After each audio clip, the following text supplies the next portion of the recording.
कुशवाहा समाज के आपको एक बड़ा लीडर के तौर पे जाना जाता है, तो क्या आपके उस लीडरशिप को चैलेंज किया जा रहा है? तो क्या आपको डैमेज पहुंचाने की एक कोशिश हो रही है? नहीं, आप लोग बीजेपी से जोड़कर जो बोल रहे हैं मुझको लगता है बहुत ही आपत्तिजनक। एक सीट पे चुनाव लड़ रहे हैं, तो उपेंद्र कुशवाहा का क्या कद कम किया जा रहा है?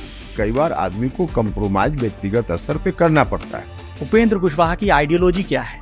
आइडियोलॉजी जो हमारी पार्टी की आइडियोलॉजी है, सोशल जस्टिस की विचारधारा है या सत्ता में बने रहने की विचारधारा है? क्या नीतीश कुमार को अभी भी आप पीएम मटेरियल समझते हैं? पवन सिंह जो हैं, क्योंकि आपके अपोनेंट हैं वो, उनका कहा जा रहा है वो यहाँ के लिए आपके लिए एक चिराग पासवान है, तो उपेंद्र कुशवाहा आज भी बिहार के स्पेशल पैकेज की मांग कर रहे हैं। आप ये स्पेसिफिक मत जाइए उस शब्द पर। क्या उपेंद्र कुशवाहा दोबारा बीजेपी को छोड़कर किसी और के साथ महागठबंधन या लालू यादव के साथ या तेजस्वी यादव के साथ या आरजेडी कांग्रेस के साथ जाएंगे?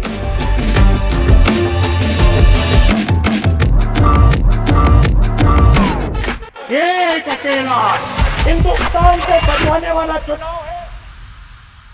आदाब, मैं हूं शादाब और आप देख रहे हैं द क्विंट और क्विंट हिंदी। हमारी चुनावी यात्रा काराकाट में है और हमारे साथ उपेंद्र कुशवाहा हैं और यहाँ से ये चुनाव लड़ रहे हैं, एनडीए के उम्मीदवार हैं, तो इनसे समझेंगे कि क्या यहाँ पर चल रहा है। तो सर, बहुत बहुत शुक्रिया हमसे बात करने के लिए। बहुत धन्यवाद आपको।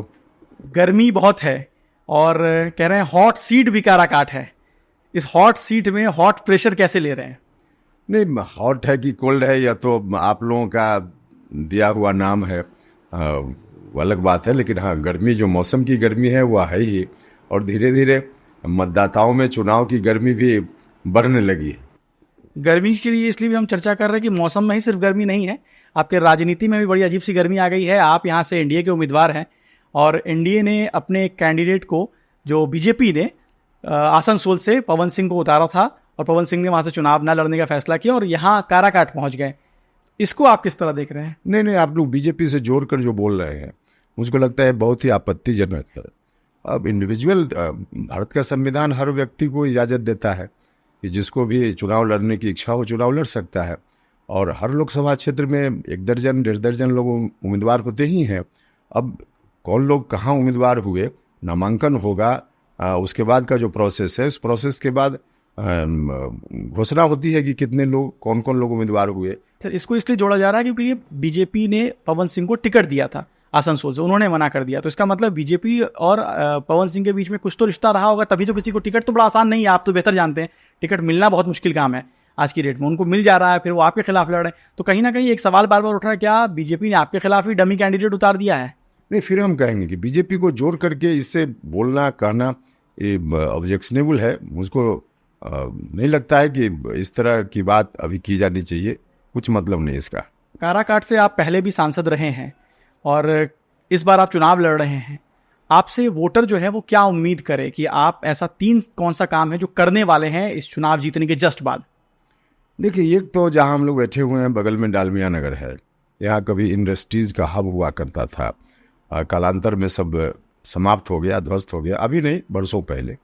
उसमें रेल कारखाना लगाने की एक योजना रेल मंत्रालय की थी पहले से, जो पेंडिंग पड़ा हुआ था। अगले 5 वर्षों में लोग देखेंगे कि कैसे इंडस्ट्रीज कारखाना वहाँ खुलता है और लोगों को उसका लाभ मिलेगा। एक तो इस तरह का। दूसरा है कि देखिए, यह धान के उत्पादन का सबसे बड़ा इलाका है, यहाँ के लोगों को धान की कीमत मिले, उचित लाभकारी मूल्य मिले, इसके लिए भारत की सरकार एमएसपी भी देती है, तो वह एक काम है। लेकिन उस पर आधारित छोटा इंडस्ट्रीज वगैरह खुले तो फिर लोगों को रोजगार भी मिलेगा और किसानों को अपनी फसल का उचित मूल्य भी मिलेगा। तो केंद्रीय विद्यालय की स्थापना भी है। हमने उस वक्त केंद्रीय विद्यालय एक तो खोला, जो नबीनगर औरंगाबाद का इलाका है, नबीनगर इसी लोकसभा क्षेत्र में आता है, वहाँ एक केंद्रीय विद्यालय की शुरुआत हो गई। दूसरा केंद्रीय विद्यालय गोह के इलाके में था, जो नहीं उस समय स्वीकृत होने के बावजूद जमीन पर नहीं उतर पाया। तो इस तरह का काम है जो आगे बढ़ाएंगे इसको। चलिए, उम्मीद है कि ये सारे काम भी हों आपके जीतने के बाद। एक सवाल यहाँ पे आता है कि 2014 में आप चुनाव लड़ रहे थे तो आप 3 सीटों पर चुनाव लड़ रहे थे, 2019 में आप 2 पर आ गए और 2024 में आप 1 सीट पर चुनाव लड़ रहे हैं, तो उपेंद्र कुशवाहा का क्या कद कम किया जा रहा है? नहीं, राजनीतिक परिस्थिति के हिसाब से चीज़ें बदलती रहती है। आप देखिए ना 2014 में भारतीय जनता पार्टी कितनी सीटों पर जीती थी, और भारतीय जनता पार्टी आज 17 सीटों पर लड़ रही है। जेडीयू उस वक्त नहीं 2014 में 17 पर नहीं थी। हाँ, 14 में 17 पर नहीं थी, 14 में ज़्यादा संख्या थी उसकी। हाँ, 19 में भले 17 पर। तो हमारा यह कहना है कि कोई भी पॉलिटिकल पार्टी जितनी सीटों पर एक बार लड़ती है, आगे उतनी ही सीटों पर लड़े।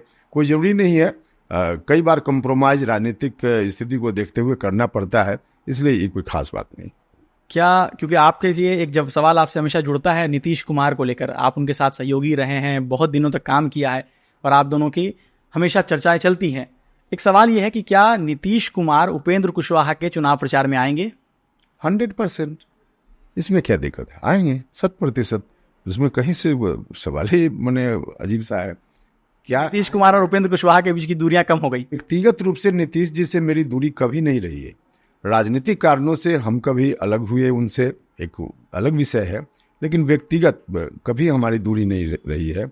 और आज हम सब लोग एनडीए गठबंधन में हैं, एक ही छतरी के नीचे हैं, तो कहाँ कोई कठिनाई है? कोई कठिनाई। आपको लेकर एक सवाल आता है कि आप जब एनडीए के साथ होते हैं, कुछ दिन का नीतीश कुमार वहाँ से अलग हो जाते हैं, फिर आप जब उनके साथ होते हैं तो नीतीश कुमार बाहर निकल जाते हैं, ये सारी चीज़ें चलती रहती हैं। इसको आप कैसे देखते हैं? इस बार नीतीश कुमार भी साथ आ गए हैं, आप भी साथ हैं। हाँ, एक संयोग है और कुछ ऐसा नहीं, एक संयोग है। ठीक बता रहे हैं आप। उपेंद्र कुशवाहा की आइडियोलॉजी क्या है? देखिए, ये तो आइडियोलॉजी जो हमारी पार्टी की आइडियोलॉजी है, जननायक कर्पूरी ठाकुर, डॉक्टर लोहिया जैसे जो लोग हैं, उनकी विचारधारा को आगे ले चलने की कोशिश हमारी है। और उनकी विचारधारा सोशल जस्टिस वाली विचारधारा है, तो उस विचारधारा को हम लोग आगे बढ़ाने में लगे रहते हैं। यही हमारी आइडियोलॉजी। सोशल जस्टिस की विचारधारा है या सत्ता में बने रहने की विचारधारा है? क्योंकि आप जब भी मौका मिला है आपने पाला बदला है। भले ही हम लोग बार बार नीतीश कुमार के लिए लोगों ने शब्द इस्तेमाल किया यूटर्न, लेकिन अगर देखा जाए आप बीजेपी, तमाम पार्टियां ये चीज़ें स्टैंड बदलती हैं, तो आपकी फिर आइडियोलॉजी पे सवाल क्यों ना उठे? नहीं, देखिए, एक आरोप जो आप बता रहे हैं, पता नहीं मेरे बारे में आप ठीक से पता आपको है या नहीं है। हमने बदला है, लेकिन सत्ता के लिए नहीं बदला है। हमने जब बदला है तो सत्ता छोड़कर हम बाहर आए हैं। हम पहली बार राज्यसभा से इस्तीफा किए थे, सड़क पर आए थे 2014 के इलेक्शन के पहले, सत्ता छोड़कर हम आए थे। और फिर उसके बाद 2019 में हम मंत्री थे भारत सरकार में, हम छोड़कर बाहर आए थे। हम सत्ता के लिए नहीं। इस बार भी हम बिहार में सरकार नीतीश जी की है, हम एमएलसी थे, सदन में हम थे, हम छोड़कर सड़क पर आए। तो जब जब हमने बदलने की बात जो आप कर रहे हैं, जब जब हमने किया है, सत्ता से बाहर आए हैं। सत्ता के लिए करते तो हम इधर से उधर जाते, हम हमारे लिए तो उल्टा है। उसके बावजूद यह कहना कि सत्ता के लिए आपने किया, बिल्कुल मेरा तो जो राजनीतिक जीवन है किताब की तरह है, खुली किताब की तरह। आप गौर कीजिए ना, जब जब हमने चेंज किया है तो हम सत्ता से सड़क पर आए। हम सड़क से सत्ता में जाने के लिए कभी बदलाव हमने नहीं किया। जिन लोगों के लिए हम राजनीति करते हैं, जिस आइडियोलॉजी के लिए राजनीति करते हैं, समाज की अंतिम पंक्ति में जो खड़ा व्यक्ति है, उनके बेटरमेंट की राजनीति करते हैं, वह राजनीति कभी कभी लगता है कि वहाँ रहकर संभव नहीं है, तो हम छोड़कर आ जाते हैं। इसलिए हमने सत्ता के लिए कभी नहीं किया, लोगों के लिए किया। उस बेटरमेंट की जो राजनीति की आप बात कर रहे हैं, क्या उस बेटरमेंट की राजनीति को रोकने की कोशिश हो रही है? क्योंकि जब आपका एक कुशवाहा समाज के आपको एक बड़ा लीडर के तौर पे जाना जाता है, तो क्या आपके उस लीडरशिप को चैलेंज किया जा रहा है? क्योंकि बीजेपी ने, जो बीजेपी के सम्राट चौधरी हैं, वो भी इसी तरह से आते हैं, तमाम जो पवन सिंह को यहाँ से उतारा गया, तो क्या आपको डैमेज पहुंचाने की एक कोशिश हो रही है? आप इसको किस तरह से देखेंगे? देखिए, एक तो आप सवाल कर दे पूरे मेरे जीवन का जो राजनीतिक घटनाक्रम है, और फिर स्पेसिफिक अभी वाली घटना से जोड़ देते हैं, यह मुनासिब नहीं है ना। अभी वाली घटना पर हम फिर वही कहेंगे कि जब नॉमिनेशन के बाद कोई उम्मीदवार बनता है, तो इसलिए अभी उस रूप में जोड़कर देखने की जरूरत नहीं। 2018 का आपका एक प्रेस कॉन्फ्रेंस देख रहा था, उसमें आप बिहार के स्पेशल पैकेज की बात प्रधानमंत्री नरेंद्र मोदी से कर रहे हैं। आप कह रहे हैं कि नीतीश कुमार और प्रधानमंत्री नरेंद्र मोदी स्पेशल पैकेज बिहार को दें, तो क्या वो स्पेशल पैकेज मिल गया है? नहीं, स्पेशल पैकेज नहीं, स्पेशल स्टेटस की कैटेगरी में बिहार को लाने की बात, तो उस पर तो स्टैंड हमारा। क्यों ना मिले बिहार को, क्यों नहीं मिले बिहार को? हमारे प्रधानमंत्री जी ने अभी भी कहा है कि देश को विकसित राष्ट्र बनाना है, और देश को जब विकसित राष्ट्र बनाना है तो जो पिछड़े हुए राज्य हैं उनको भी विकसित राज्य बनाना पड़ेगा। तो विकसित राज्य बनाने के लिए बिहार सहित और भी जो दूसरे पिछड़े राज्य हैं उनके लिए तो स्पेशल सोचना ही पड़ेगा। तो इसलिए लेकिन 10 साल में बीजेपी ने नहीं सोचा ना। बीजेपी ने किया, बीजेपी ने जितना किया है, और खास करके हमारे प्रधानमंत्री जी को एक क्रेडिट जाता है। बहुत कुछ हुआ है। जो 10 साल पहले स्टेट था बिहार, आज वहाँ नहीं खड़ा है। कई मामलों में नीतीश कुमार जी ने भी प्रयास किया और उसके चलते बिहार काफी आगे बढ़ा है। मतलब उपेंद्र कुशवाहा आज भी बिहार के स्पेशल पैकेज की मांग कर रहे हैं। आप ये स्पेसिफिक मत जाइए उस शब्द पर। नहीं, वो शब्द आपने कहा था, इसलिए आपने कहा है तो हम तो कह रहे हैं कि क्यों ना मिले, हम तो कह रहे हैं क्यों ना मिले, बिल्कुल मिलना चाहिए।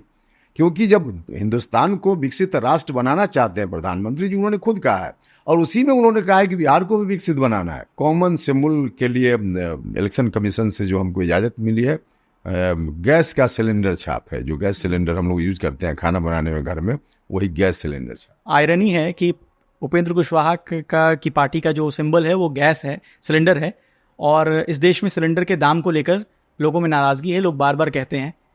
उसको आप कैसे टैकल कर रहे हैं? देखिए, अब नाराजगी, आप इंडिया का हिस्सा है सर। ठीक है, लेकिन अब आप एक विषय को लेकर के इसमें हमको नहीं लगता है कि उस रूप में मेरे सिंबल को लेकर व्याख्या करने की जरूरत है। लोगों की अच्छा, हमारे प्रधानमंत्री जी इतना अच्छा काम कर रहे हैं। एक परिवार जो 5 आदमी का होता है, घर का गार्जियन सारे लोगों को खुश रख पाता है क्या? ये संभव नहीं होता है व्यवहार में ना। तो हमारे प्रधानमंत्री जी इतना अच्छा काम कर रहे हैं, फिर भी कई जगह से मांग तो उठती रहती है। और स्वाभाविक रूप से जब मांग उठती है और जेन्युइन डिमांड कुछ है तो प्रधानमंत्री जी ध्यान भी देते हैं। और आगे हम सब लोग मिलकर, अगर सरकार बनती है, जो सरकार तो बनेगी ही, और काराकाट के लोगों ने मुझको भी आशीर्वाद दिया, तो इन चीज़ों पर तो हम लोग गौर करेंगे ही, इसमें कहाँ कोई दिक्कत। मतलब आप चाहेंगे कि गैस के सिलेंडर, आपको लगता है गैस के सिलेंडर का दाम ज़्यादा है? अब एक देखिए, गैस सिलेंडर, अब कुछ दिन के बाद आप देखिएगा कि गैस सिलेंडर लोगों की ज़रूरत में अब पाइपलाइन से लोगों को गैस सप्लाई करने की बात हो रही है। तो गैस सिलेंडर का दाम उस वक्त कहाँ, उस वक्त तो मामला होगा कि उस हिसाब से जोड़ा जाएगा। लेकिन मैं कह रहा हूँ, आपको लगता है कि महंगाई है? महंगाई कहीं कहीं निश्चित रूप से जो साधारण लोग हैं वो नहीं अफोर्ड कर पाते हैं, तो उस पर अलग से ध्यान देने की जरूरत है ही। तो आप चाहेंगे कि गैस का सिलेंडर का दाम कम हो, आप इस सरकार में आते हैं तो? निश्चित रूप से, क्यों नहीं चाहेंगे? हमारे चाहने से जो कुछ भी लोगों को राहत मिले तो हम क्यों नहीं चाहेंगे, जरूर चाहेंगे। आप बार बार अपने बयान में जो हमसे बात कर रहे हैं उसमें भी आप लगातार प्रधानमंत्री नरेंद्र मोदी का नाम लेते हैं, और आपकी जो राजनीति है उसमें आप सेकुलर, सोशल, ये तमाम बातें करते हैं। प्रधानमंत्री नरेंद्र मोदी ने एक बयान दिया राजस्थान में, जिसमें उन्होंने मुसलमानों के लिए एक शब्द का इस्तेमाल किया, घुसपैठिया। फिर दूसरा शब्द था कि बच्चे ज़्यादा पैदा करते हैं। क्या ऐसे बयान को आप किस तरह देखते हैं? देखिए, किस संदर्भ में उन्होंने क्या कहा, वो संदर्भ की जानकारी मुझको नहीं है। लेकिन आपने वो प्रधानमंत्री का वो वीडियो नहीं देखा, वो स्टेटमेंट नहीं देखा? नहीं, स्टेटमेंट हमने सुना है, देखने का मौका तो उतना नहीं मिल पाता है, सुना है हमने, लेकिन संदर्भ क्या था उसकी पूरी जानकारी हमको नहीं। और नीतीश कुमार के सहयोगी रहे, और आप लोगों की चर्चाएं रही, आप लोगों की दोस्ती और जो सहयोगीपन की जो है बातें होती रही। तो क्या नीतीश कुमार को आप हमेशा पीएम मटेरियल आप कहते थे, ये आपके शब्द हैं, तो क्या नीतीश कुमार को अभी भी आप पीएम मटेरियल समझते हैं? देखिए, पीएम मटेरियल हम कहते थे, निश्चित रूप से पीएम मटेरियल हम कहते थे, इसे हम इनकार कहाँ कर रहे हैं। लेकिन अब आज की तारीख में जहाँ पर एनडीए एक गठबंधन बना और इस गठबंधन में चीज़ें तय हो गई है, तय में हम भी हैं, नीतीश जी भी हैं, एनडीए में जितनी पार्टी है सब है, तो आज तो डिसीजन इस रूप में है कि इस एनडीए को लीड करेंगे नरेंद्र मोदी जी, और एनडीए की सरकार बनेगी तो सर्वमान्य नेता के रूप में प्रधानमंत्री के लिए नरेंद्र मोदी जी है। तो उस समय प्रोसेस था, आज डिसीजन के रूप में बातें आ गई है। एक सवाल यह है कि 2000 मतलब अभी जो आप 2000 नहीं, अभी आप दिल्ली गए हुए थे और कहा जा रहा था कि आप 3 सीटों पे चुनाव लड़ेंगे। वहाँ आपकी मुलाकात आई थिंक अमित शाह जी से हुई थी, अमित शाह जी से हुई थी। ये सीटों के बंटवारों में मैं थोड़ा समझना चाह रहा हूँ, वहाँ क्या हुआ कि आप 3 सीटों की जगह पर 1 सीट पर तैयार हो गए? क्या हुआ इसकी जानकारी सार्वजनिक नहीं की जाती है, क्योंकि वहाँ जो बातचीत होती है, जिस टेबल पर डिस्कशन होता है, वहाँ की बात वहाँ होती है, फाइनल जो बात सामने आती है वही है सामने। तो वहाँ क्या क्या बात हुई, अब उसको डिस्क्लोज करने का क्या उपेंद्र कुशवाहा की बार्गेनिंग पावर कमजोर हो गई है, कम हो गई है? देखिए, बार्गेनिंग पावर का कोई मतलब ही नहीं है। यहाँ लक्ष्य जब एक है, एक लक्ष्य है और बड़ा लक्ष्य है, उसको प्राप्त करने के लिए कई बार आदमी को कंप्रोमाइज व्यक्तिगत स्तर पे करना पड़ता है, और उस रूप में चीजें सब लोगों के सामने हैं आज। आखिरी सवाल, कितनी सीटें एनडीए को बिहार में आ सकती हैं?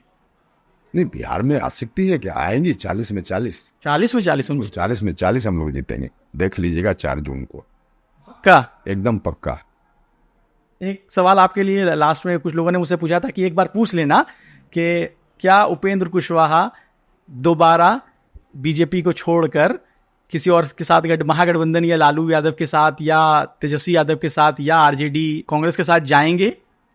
अब इस तरह के सवाल का क्या मतलब है? लोग बड़ा जानना चाहते हैं सर, बड़ा उत्सुक लोग इस सवाल बार बार पूछते हैं कि बिहार आते ही लोग ये पूछते हैं कि बिहार के नेताओं से मिलिए तो सवाल कीजिए कि क्या वो फिर पलटेंगे।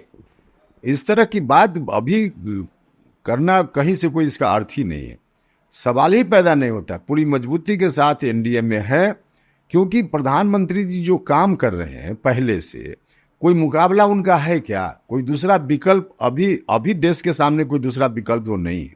अब 20 साल 30 साल के बाद कोई विकल्प हो, that is another thing, but आज कोई विकल्प नहीं है, तो हम तो उनके साथ खड़े हैं, खड़े रहेंगे। आपके बारे में कहा, आपके बारे में नहीं, आपके सीट को लेकर बार बार कहा जा रहा है कि पवन सिंह जो हैं, क्योंकि आपके अपोनेंट हैं वो, उनका कहा जा रहा है वो यहाँ के लिए, आपके लिए एक चिराग पासवान है। जैसे नीतीश कुमार को कमज़ोर करने के लिए चिराग पासवान की पार्टी लड़ी थी बहुत सारी सीटों पे 2020 के चुनाव में, वैसे कहा जा रहा है कि आपको कमज़ोर करने के लिए पवन सिंह को यहाँ लाया गया है। अब फिर आप वही पहला सवाल पर चले गए जिसका जवाब हमने दे दिया है, अब उसी सवाल को रिपीट कीजिए। जवाब बहुत सही से मिल नहीं रहा है सर। नहीं, जवाब हमने दे दिया, अब फिर उसी को हम भी रिपीट करें उसी जवाब को, तो इसका मतलब, इसका जवाब हम दे चुके। चलिए, हमसे बात करने के लिए बहुत बहुत शुक्रिया। बाकी खबरों के लिए आप देखते रहिए द क्विंट और क्विंट हिंदी। हिंदुस्तान को बचाने वाला चुनाव है, आने ला रहे हैं हप्पा रोड गाड़ी। बीजेपी इस खराब अगली बार भाजपा का नाम हो गया, मंदिर का ये सपार कांग्रेस के लोग बना पाते।